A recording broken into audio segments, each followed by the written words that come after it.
Нийгэмд олон жил даалд байсан бэлгийн хүчирхийллийн нэгэн ноцтой хэрэг цахим орчинд ил болж олон нийтийн анхаарлыг татлаа. Цэцэг 92 гэх нэртэй цахим хэрэглэгч 15 жилийн өмнө оюутан байхдаа ангийнхаа 7 залууд бүлэглэн хүчирхийлүүлсэн тухайгаа үгүйсэн нь олон нийтийн сүлжээнд хүчтэй хилцүүлэг өрнөж байна.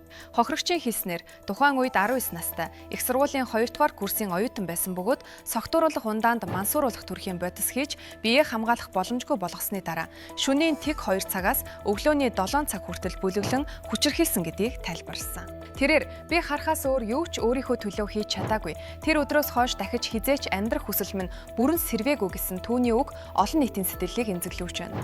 Мөн тухайн үед өрөөнд байсан ангийнх нь 2 эмэгтэй оюутан хохирогчийг хамгаалахгүй харин үйлдэлд хамссан тухай дурсан юм а.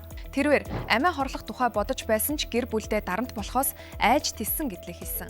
Гэсэн ч ар гэрийнхэн нь уг хэргийг мэдсэн атлаа хууль хяналтын байгууллагт хандаагүй. Эмнэлгийн болон сэтгэлдэн тусламж үзүүлээгүй бөгөөд өөрийг нь буруутгасан нь хоёрторч гэмтэл буюу анцаардал, үл итгэл хохирогчийг дахин шархлуулсан гэжээ. Хохирогч эмэгтэй нь мэдээснээр тэрээр уг хэргийг холбогдох байгууллагад 4 удаа мэдүүлсэн боловч хэрэг 2020 онд хэд хэдэн удаа буцаагдсан байна.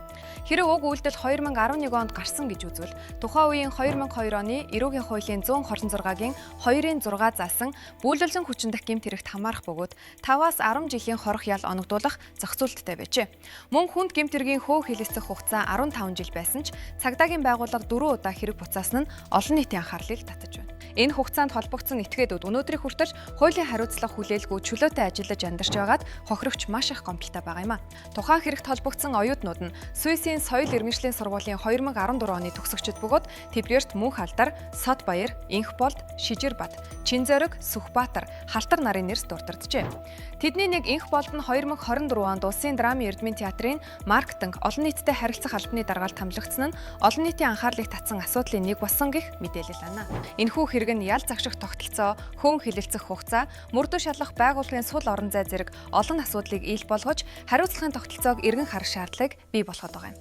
Цахим орчинд нэрс дурддагдсан ч эдгээр нь мэдээлэлд үндэслсэн бөгөөд хууль хяналтын байгууллагаас аль бие ёсоор шалгаж тогтоох шаардлагатайг онцлох зүйтэй юм а. Энэ хэрэгээс гадна 2024 онд Суисийн төгсөгч Хандмаа гих бүсгүй, жүжигчин Немо, Жери, Мишель нар оюутан байхдаа доод ангийн оюутнуудад дарамт үзүүлж байсан тухай мэдээллийг олон нийтийн сүлжээнд нэвтэрж байсан юм а. Тэд хүүхдүүдийг 2 орчим жилийн турш зодож, доромжилж, мөн хамрыг нь хуглах хүртэлх гэмтэл учруулж байсан ба доод ангийн огтоос мөнгө, архи, согтууруулах хундаа авч ирэхийг шаардаж, эсэргүүцэл зоддог байсан хэмээн тодорхой тайлбарсан.